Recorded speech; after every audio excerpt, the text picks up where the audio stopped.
The lights went out 3 hours ago, your phone is dead, the refrigerator is silent, and somewhere on your street, a neighbor just realized his generator won't start because the electronics inside it are fried.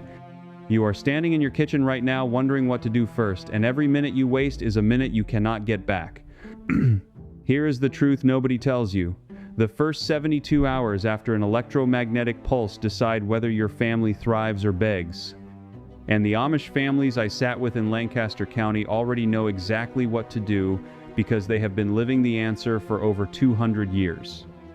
There is a specific sequence written down in a 1977 congressional report most Americans never read that tells you exactly what to secure in the first hour, the first day, and the first week. And the best part is this: you do not need a bunker, you do not need a farm, you can do this from the house you already own tonight. The first time I drove through Holmes County, Ohio, I made the mistake of asking a bishop what he would do if the grid went down for good. He laughed at me, not a mean laugh. The kind of laugh a father gives a child who just asked why the sky is blue. He said, "Son, our grid went down in 1693. We just never bothered to plug back in." That sentence stayed with me for 6 months, because I realized something. Everything I had been told about emergency preparedness was designed for people who expected the power to come back. The Amish never assumed that. They built their entire way of life around one simple question: what if it never returns? So let me walk you through the exact sequence. Because if the pulse has already hit, or if it hits next week, or next year, the actions you take in the first 60 minutes matter more than everything you do afterward combined. Step 1 happens in the first 10 minutes, and almost everyone gets it wrong. They run to check the news, they try their phone, they open the refrigerator to see if the light comes on. Stop. Every one of those actions wastes energy and information you cannot replace. Instead, walk to your car, try to start it. If it turns over, you are probably dealing with a localized outage, not a pulse event. But if your car is silent, if the dashboard shows nothing, if the key does absolutely nothing, you have your answer. The vehicles built after about 1980 are the most vulnerable because of the electronic control modules. A 1970s pickup with a carburetor and points ignition will often still run. That is why you see Amish neighbors sometimes keep an old diesel tractor in the back of the barn, untouched for decades, wrapped in a canvas tarp. They call it the waking horse, because it wakes up when everything else stays asleep. Step 2 happens in the next 20 minutes. Water. Before your neighbors realize what is happening, before the municipal pumps lose their reserve pressure, you fill everything: bathtubs, buckets, pots, the washing machine drum. A typical American home has between 40 and 80 gallons of accessible water sitting in the hot water heater alone, and most people never think to drain it. There is a small valve at the bottom. You attach a garden hose. You now have drinking water for a family of 4 for 2 weeks. That reserve disappears if you wait, because once the pressure in the city lines drops, contaminated groundwater seeps back in through cracked pipes. The window is short, maybe an hour, maybe less. Step 3, and this is where the Amish knowledge starts to separate the prepared from the panicked. You need to think about food, but not the way you have been told. Forget the freezer for a moment. The freezer is a losing battle. Meat inside a full chest freezer will stay frozen for about 48 hours if you never open the lid. But the refrigerator side is the real problem, because bacteria multiply fast at temperatures above 40 degrees. Here is what the families near Millersburg do. They have a spring house or a root cellar, but you probably do not. So you improvise.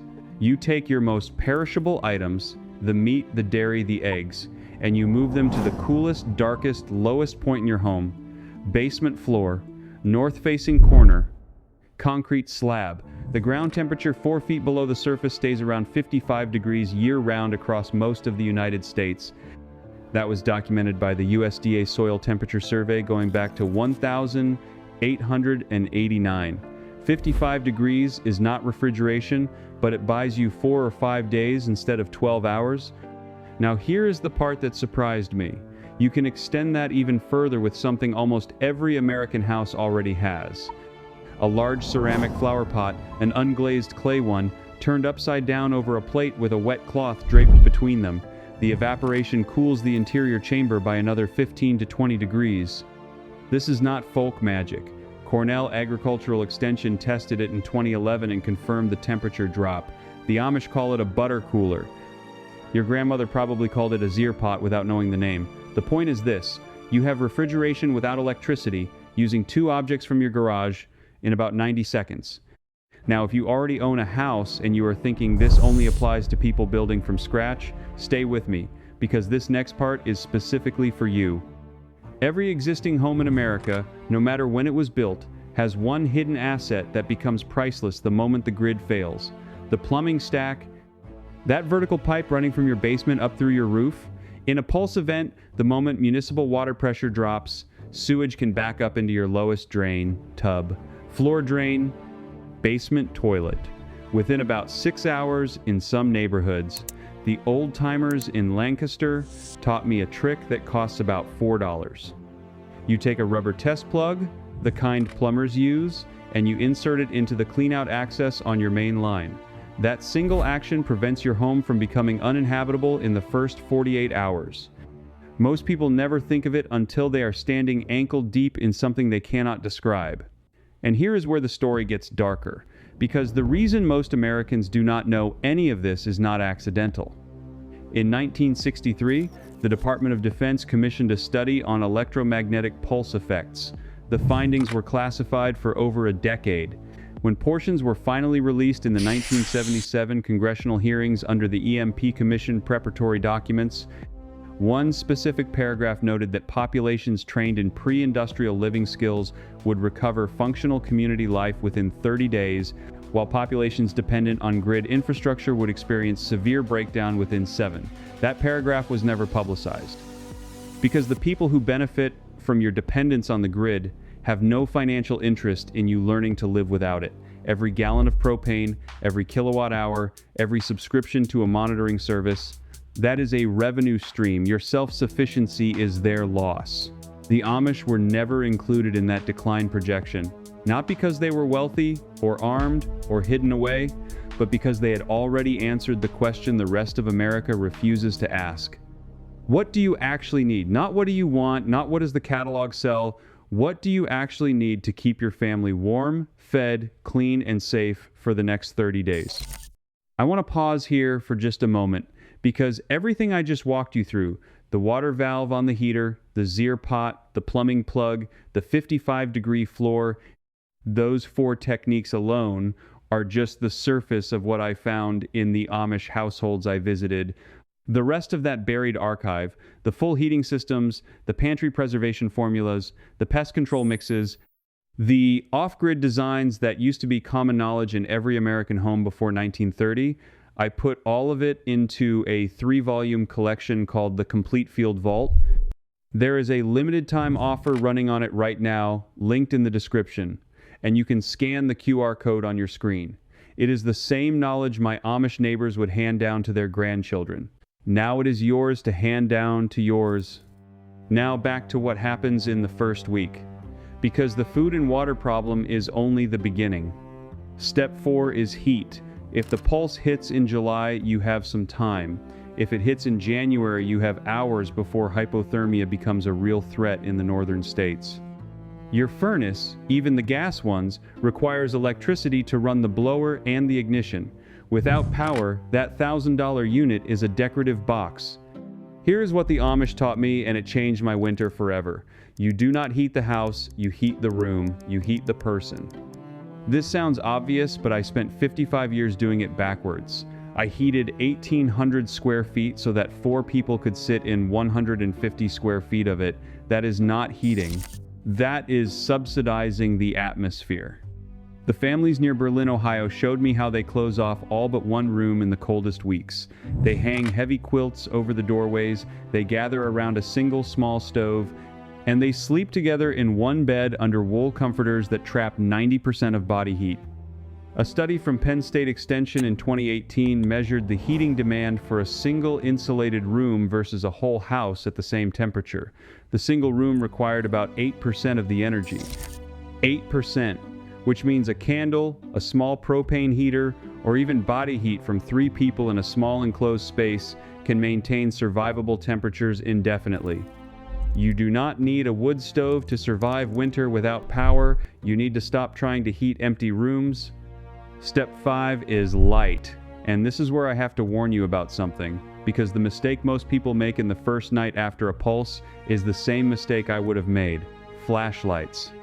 Battery-powered lanterns, LED headlamps, all of them run down. All of them announce your position to every stranger within a mile who sees light coming from your windows. The Amish use kerosene and oil lamps not because they are stubborn, but because kerosene is stable, storable for decades, and produces a soft light that does not travel far through curtains. 1 gallon of kerosene in a properly wicked lamp provides about 90 hours of usable light. That gallon costs less than $18 right now. 3 gallons will light your evenings for an entire winter. And the light itself is easier on your eyes, because it does not have the flicker that electronic lights produce. But here is what almost nobody tells you. You have to trim the wick every single evening before you light it. If you skip this, the lamp smokes, the glass blackens, and the wick burns out in a week instead of 6 months. The trimming takes about 8 seconds. It is the smallest habit that separates the people who understand this from the people who play at understanding it. Step 6. Communication. Your phone is dead. Your neighbor's phone is dead. The radio stations you listen to on your commute are silent. And this is the moment when isolation kills more people than starvation. The Amish never depended on electronic communication because they never adopted it in the first place. They built something better. They built proximity. Every family knew, without checking, where every other family in the district was on any given day. They knew whose barn was being raised, whose child was sick, whose crops needed help. When the phone lines never existed, the human lines got stronger. You cannot rebuild 200 years of community in one afternoon. But you can do one thing tonight. You can walk to the 3 closest houses on your street, look those people in the eye, and learn their names. Not their politics, not their occupations, their names. Because within 72 hours of a grid failure, those 3 neighbors are either your allies or your competitors. The choice gets made before the event, not after. Now here is where I need to give you the finale. The one thing I found in the research that I have never heard mentioned in any preparedness video, any survival channel, any government pamphlet, it came from a document I almost missed. Buried in the archives of the Pennsylvania Historical Society is a handwritten farm journal from a man named Jonas Stoltzfus, dated between 1889 and 1894. Jonas was a Lancaster County Amish farmer who lived through the Great Blizzard of 1888, the Johnstown Flood, and the financial panic of 1893. In 3 separate entries, he describes what his family did during weeks of complete isolation from the outside world. The entry that stopped me was from the 12th of February, 1888. He wrote about something his grandfather had taught him, called the ashbed. When wood is scarce and the nights are brutally cold, you do not build a fire in the stove and let it burn down. You build a hot fire in the afternoon, let it burn to deep coals, and then you bury those coals under a thick layer of wood ash right there in the stove. The ash acts as insulation. Those coals will hold usable heat for up to 48 hours. In the morning, you dig down through the ash with a poker, expose the coals, add 1 small piece of kindling, and you have flame again in under a minute. I tested this myself last winter. In a small wood stove with about 3 inches of ash covering a bed of coals from the night before, the internal temperature at the coal layer was still over 300 degrees 18 hours later. 300 degrees from a fire I let die the night before. What this means is simple. You do not need to feed a fire all night. You do not need to keep watch. You do not need to wake up cold and start over. You can heat your family through the worst winter of your life on a fraction of the wood everyone else is burning because you are not fighting the darkness, you are storing the light for tomorrow morning. That knowledge existed in every American farmhouse 130 years ago. It disappeared when central heating arrived. It survived in exactly one place, the households that never plugged in to begin with. Jonas Stoltzfus wrote it down because he assumed his grandchildren would need it, his grandchildren still use it, and now, so do you.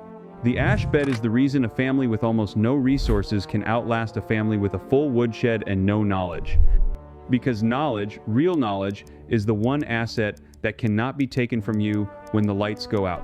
You just recovered something that was taken from your family 2 generations ago, and nobody asked you if you wanted it back. If you are the kind of person who believes that the way our grandparents lived was not primitive but wiser, if you believe that the skills that kept families alive for 300 years should not have been traded away for a monthly utility bill, then you already know what to do next.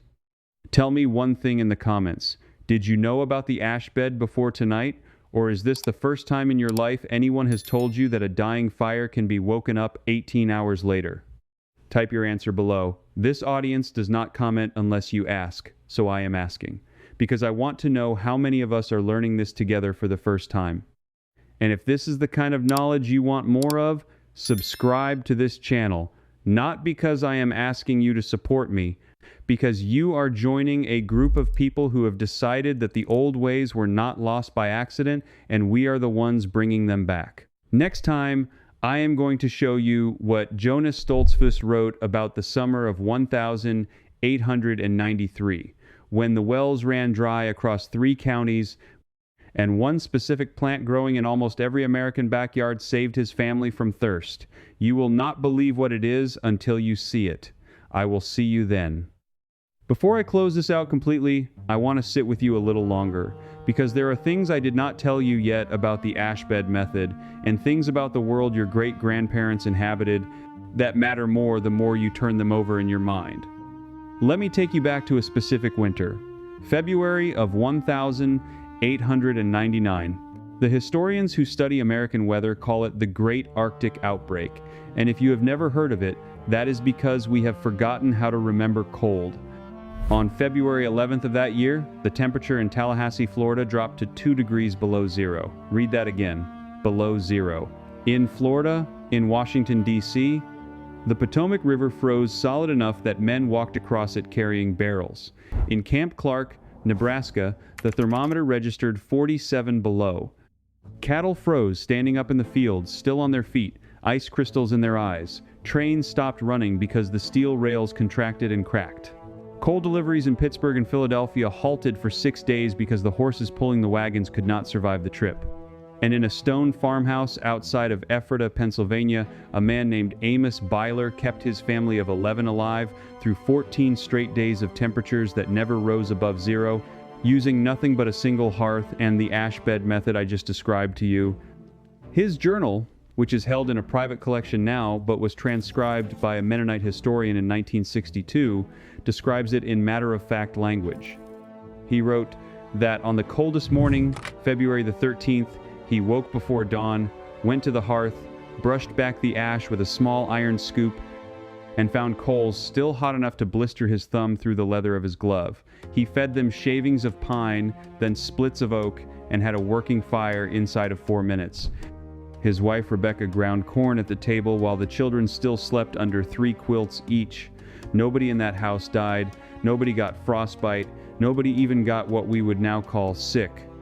Meanwhile, in the same county, the newspaper recorded 17 deaths from exposure among families who had modern coal stoves.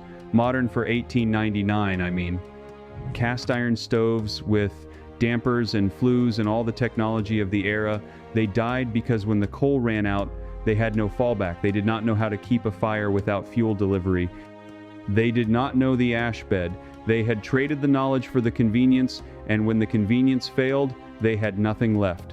That is the pattern I want you to see. That is the pattern that keeps repeating in every generation, in every country, in every technology. We trade knowledge for convenience, and then the convenience fails, and we discover that the knowledge is what actually kept us alive. Now let me tell you something practical that I did not have room for earlier. The type of wood you burn before you build the ashbed matters enormously. Hardwoods produce coals that hold heat far longer than softwoods. Oak, hickory, sugar maple, black locust, beech, ash itself, these are the woods that will give you an ashbed capable of holding embers for 18 to 22 hours. Softwoods like pine, spruce, fir, and cedar burn hot and fast, but produce coals that die within 4 to 6 hours no matter how deeply you bury them. The pioneers knew this. It is why farms in Pennsylvania, Ohio, Indiana, and the hardwood belt of the eastern United States were built where they were built. not just for the timber, but for the coal-holding capacity of the timber. A cord of seasoned white oak was worth more in January than the same weight in silver, because that oak, properly banked, meant your family did not have to relight a fire for 3 days. If you live somewhere where hardwood is not available, and I know many of you do, there is a workaround that Sarah Nussbaum wrote about in a letter to her sister in 1878. She lived in what is now Minnesota, where hardwood was scarce and winters were catastrophic. She wrote that her husband had learned from a Norwegian neighbor to mix softwood coals with a specific type of dried peat cut from the edges of the local bog in late summer and stacked to cure through the fall. The peat, when added to a bed of softwood coals and buried under ash, would smolder for up to 16 hours. Not as good as oak, but enough. Enough to bridge the gap between one fire and the next. Enough to keep a family alive. The lesson here is that our ancestors did not have one method. They had many methods, each adapted to their local conditions. Each learned from neighbors and elders and mistakes. What they had, that we have lost, is the network of knowledge. The uncle who taught you which wood to split in October, the grandmother who showed you how deep to bank the ash, the neighbor from the old country who knew a trick from a different climate that might save you in a bad year. That network is what we are trying to rebuild here, one video at a time, one comment section at a time, one person deciding that the old ways deserve to live again. Let me give you another piece of the ashbed method that almost nobody talks about anymore. The ash itself is a resource. When you sweep it out of the hearth in the spring, do not throw it away. Wood ash from a hardwood fire contains potassium, calcium, and phosphorus in exactly the ratios that garden soil craves. A single winter's worth of ash from a family hearth spread across a quarter-acre garden in April will produce vegetables that outperform anything you can buy fertilizer for. The Amish still do this. My source, whose grandmother's diary sits on the desk beside me as I record this, wrote in 1864 that the ash from the winter fires was carried out in wooden buckets, mixed with the composted manure from the barn, and worked into the soil where the beans and squash would grow. She wrote, and I am quoting her exactly, "The fire that warmed us in January feeds us in July." That is a sentence I want you to memorize. The fire that warmed us in January feeds us in July. Nothing was wasted, nothing was single use. Every input into that household had at least 3 outputs, and often 5 or 6. That is what a real economy looks like. Not the paper economy we live in now, where a dollar becomes a coffee, becomes a paper cup, becomes landfill in 90 seconds. A real economy where a log becomes heat, becomes coals, becomes ash, becomes soil, becomes food, becomes energy in your body, becomes work, becomes the next log split for next winter. We have forgotten how to think in circles. Our ancestors thought in nothing but circles. That is another piece of the wisdom that got taken from us when we plugged our houses into the grid. Now, I want to address something that came up in the comments on my last video, because it is important and I do not want anyone walking away from this thinking I am telling them something I am not.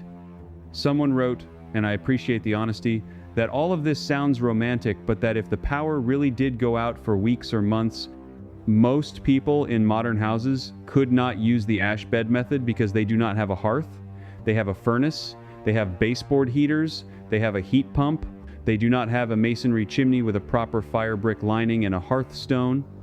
That is true, and I want to speak to it directly. If you are watching this and you live in a modern house with no fireplace, you are not doomed, but you are behind the people whose homes still have a working hearth, and you are behind the people who have installed a proper wood stove in the last 10 years. The good news is that you can catch up. A quality wood stove, properly installed with the right chimney and hearth pad, can be added to almost any house for between $3,000 and $7,000. That is not cheap. But compare it to the cost of a single hospital stay for hypothermia. Compare it to the cost of a generator that runs for 80 hours and then needs fuel you cannot get. Compare it to the cost of moving your family to a hotel in another state during a 2-week outage. If you can even get there. If the roads are open, if the hotels have power themselves. A wood stove is not an expense. It is an insurance policy that also heats your house and cooks your food, and, if you learn the ashbed method, keeps a coal alive for you through the night without you lifting a finger. It pays for itself the first winter you use it. It pays for itself twice the first time the grid fails. And if you cannot afford a wood stove right now, that is fine too. There are simpler options. A rocket stove built from cinder blocks in the backyard will boil water and cook food using nothing but twigs. The Cherokee, the Choctaw, and dozens of other native peoples of this continent used variations of the rocket stove principle for centuries before any European ever wrote it down.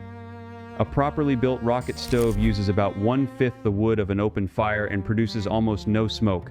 You can build one in an afternoon for less than $40. And once you have it, you have removed yourself from at least one of the dependencies that make modern life so fragile.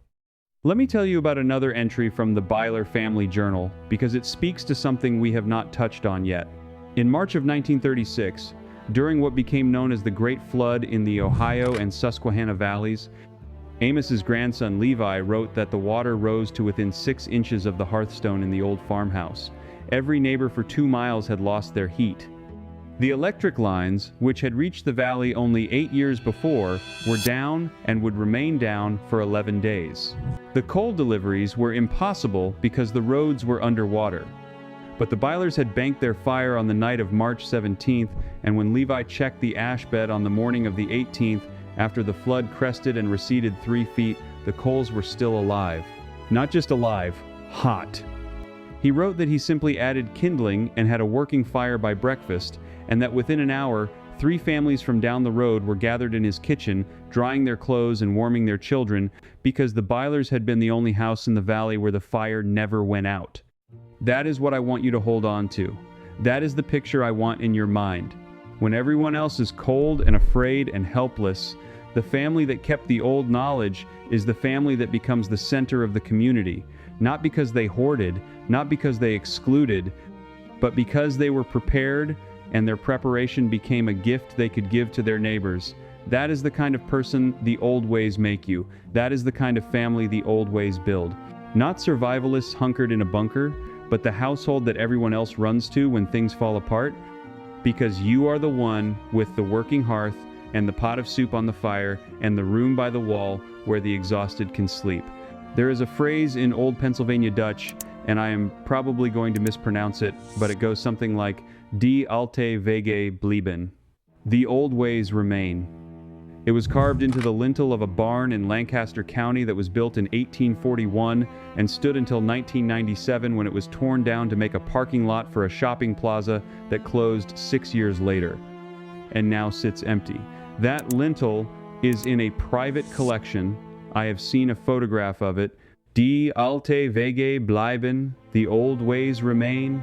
Even when the barn is torn down, even when the parking lot is built, even when the parking lot is abandoned, even when the generation that built the barn is 3 generations in the ground, the old ways remain because they were true when they were first practiced, and truth does not have an expiration date. I want to give you one more practical detail before I close because I promised you would walk away with something you can actually use. When you bank your fire for the night, and this is the part that gets forgotten in most modern instructions, you should leave a small air channel on one side of the ashbed, not big, about the width of your little finger. Push a stick into the ash at an angle, then pull it out. This creates a chimney through the ash that allows just enough oxygen to reach the coals to keep them smoldering without letting so much air in that they burn out quickly.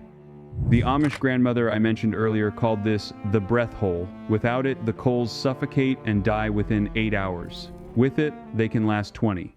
It is such a small thing, a hole the width of your little finger, and yet it is the difference between waking up to warmth and waking up to a cold hearth and the need to start over from nothing. That is what the old knowledge is made of, small things. A hole the width of a finger, a choice between oak and pine, a bucket of ash saved for the spring garden. None of these things is impressive on its own, none of these things would make a good headline, but add them all together, across a lifetime, across a family, across a community, and you have the difference between civilization and collapse. You have the difference between survival and death. You have the difference between the family that becomes a refuge and the family that becomes a statistic in a newspaper article about a bad winter. I hope you are still with me. I hope you have not clicked away.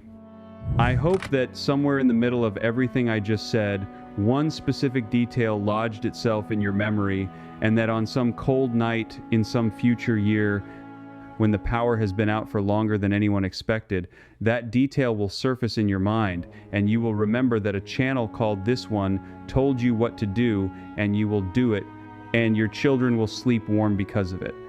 Because that is what this is all for. Not the views, not the subscribers, not the algorithm. This is for the moment, 10 or 20 or 30 years from now, when everything we built on top of the grid comes apart, and the only thing standing between our families and the cold is what we chose to remember while we still had the chance to learn.